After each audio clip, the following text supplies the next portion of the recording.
10-Minute Jazz Lesson Podcast, episode 95.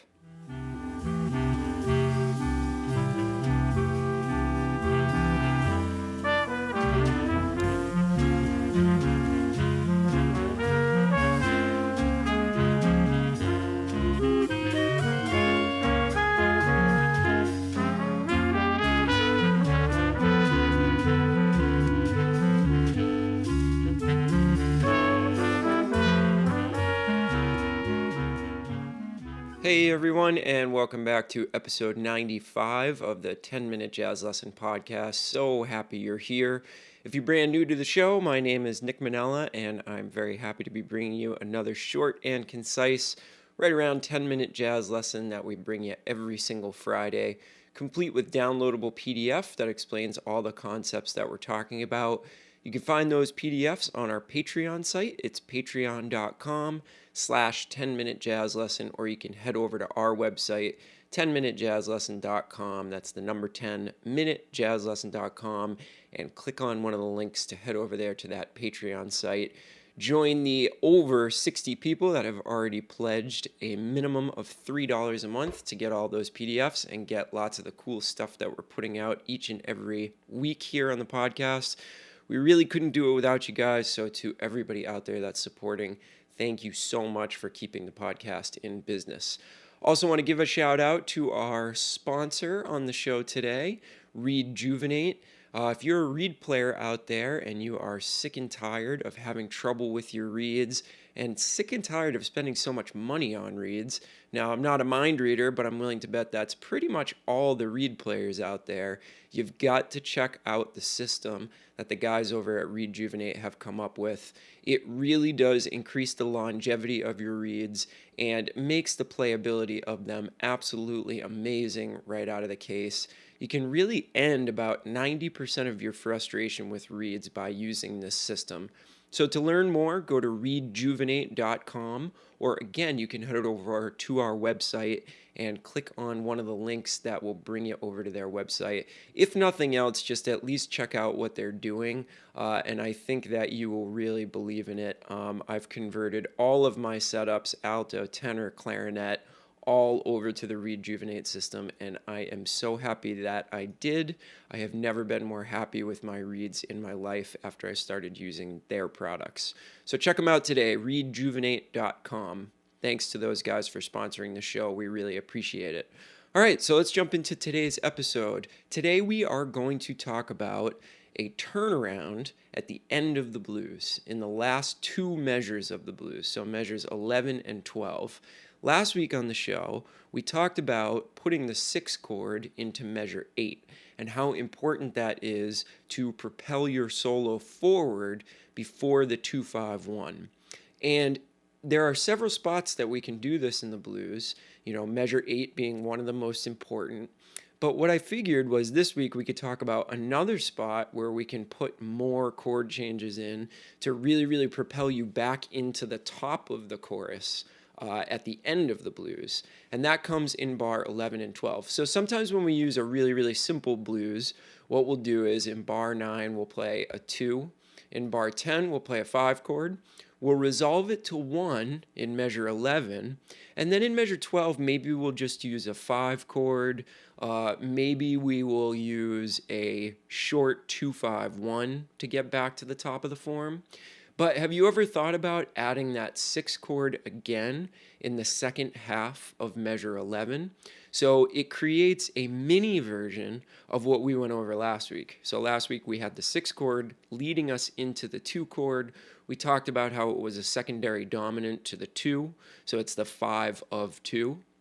So if we're using a short 2-5-1 in measure 12, it makes sense that we can put another 6th chord before that to give us that secondary dominant effect to lead us back into the 2 chord. And what this does in the process is creates this really, really cool effect that brings us back into the top of the form in a really compelling way. And after all, that's really what we're all after, is playing compelling solos. If your solos lack direction, that could be a reason why people aren't that interested in your solos. If you sound like you're just kind of noodling, you don't have anything interesting to say, it's the same kind of thing if you go to watch a public speaker and they're just kind of flailing. They're not, you know, making you hang on every word that they say. That's what a really, really, truly amazing public speaker does to you. You want to hear what they say next. Same thing with an author, right? They call a really, really good book a page turner for a reason, because you want to keep reading. You cannot put it down. You know you should have gone to bed an hour ago, but you just can't stop turning the pages. That's how we want to be as soloists. It's really the goal for any improvising musician out there, is to have people kind of hanging off your every chorus and say, oh, I hope he plays another one. I really, really want to hear more of what this person has to say on their instrument. So this is a great way to do it. Both last week's episode and hopefully this week's episode will show you a way to do this, to create that compelling solo that we all wanted. So basically what I'm going to do is I've just written out some lines over this, okay? And it'll just give you a start, get some sounds in your ears so that you can then insert these changes into your own playing over the blues and really go for it. Really come up with some original material. But these are just meant as illustrative exercises to get you going, and really nothing else. All right? So let's talk about the first one. In the first one, I've kept measure 11 very, very simple. What I'm doing is I'm just outlining the triad over the B flat chord and the 6th chord, the G7 chord, so that you can really get your ears on it. You can hear what it sounds like just to very, very simply outline that one chord, then the 6th chord, and then I've written a short little 2-5-1 lick over measure 12 that will bring you back into the top of the form with authority. Here's what exercise number 1 sounds like.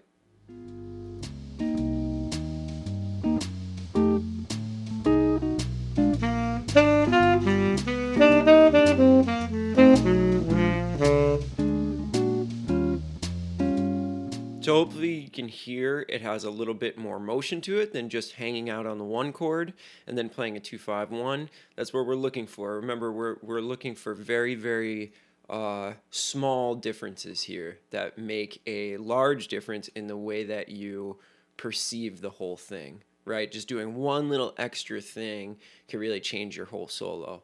So if we look at example number 2, what I try to do is create a longer 8th note line that does the same thing. So, you know, I'm starting on the 5th of the 1 chord, I end up on the 3rd of the 6th chord, and then again I'm playing just a nice little 1 measure 2-5-1 lick over measure 12. Now here's something to think about, is that the really, really important note over the 6th chord is the 3rd. Because if you think about it, the 3rd of the 6th chord is a half step higher than the root of the 1 chord. So that can really highlight the difference between the fact that, okay, I was using the 1 chord, now I'm using the 6th chord, and here's the difference between them by using that 3rd. So you'll notice that I actually use that a lot. In all 4 of these exercises, I'm generally using that note somewhere over that 6th chord. So here's example number 2.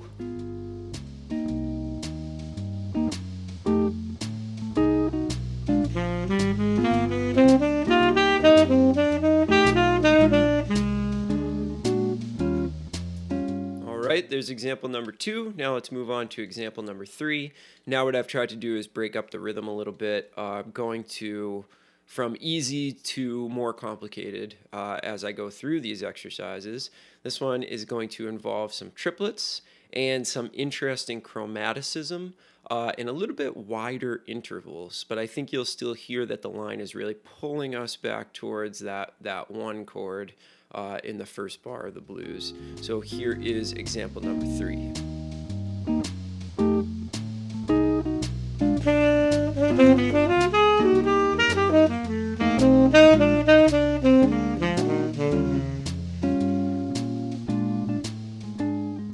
All right, so that one's getting a little bit more difficult. And the last one that I've chosen to include today is more of a motific kind of thing. I've chosen to give the line a really definite shape, something that you can latch onto. And part of this is just to kind of prove that even when the changes are coming at you every 2 bars, you could still do something that is motivic in nature, something that will really give the ear something to latch onto. So here is example number 4 for this week.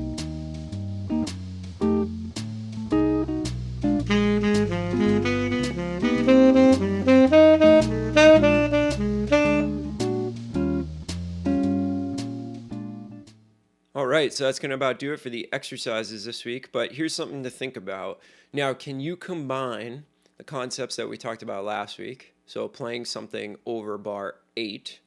And then can you put a 2-5-1 lick over bars 9 and 10, and then come out of that 2-5-1 lick into one of these things that I've presented for you today? Now that can make the entire last 5 bars of your solo just sound fantastic over the blues. So it really all is cumulative. You know, go back and take one of the 2-5-1 pieces of vocabulary, you know, I don't even know how many I've done over the course of 95 episodes, but there's a lot, right?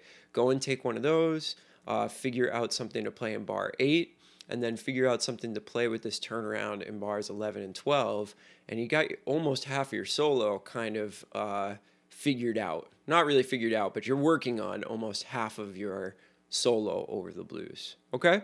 Make sure you send me any questions that you might have. 10minutejazzlesson@gmail.com. Thanks again to Rejuvenate. I can't express how much I appreciate these guys coming on and sponsoring the show, and also how much I appreciate them just making this product that helps me out each and every day in my life as a saxophone and woodwind player. So go check them out, rejuvenate.com. Make sure you head over to Patreon and show your support. So I'm fully aware that you can get most of the lessons out of these episodes without ever downloading the PDF. But really what this does is it's just showing your support for the show. It's just showing that you care about us and you want more of these episodes, which is really important to us. There are a lot of costs that go along with creating the show and bringing you guys fresh content every week. So if you've got $3 a month to spare, please head over and pledge your support to us. We really appreciate it. It keeps us going.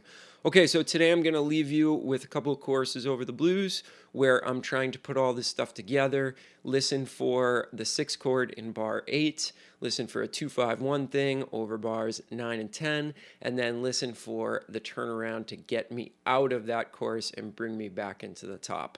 All right, we'll see you guys on Monday with Motivation Monday, and we'll talk to you soon. Have a great weekend. Bye.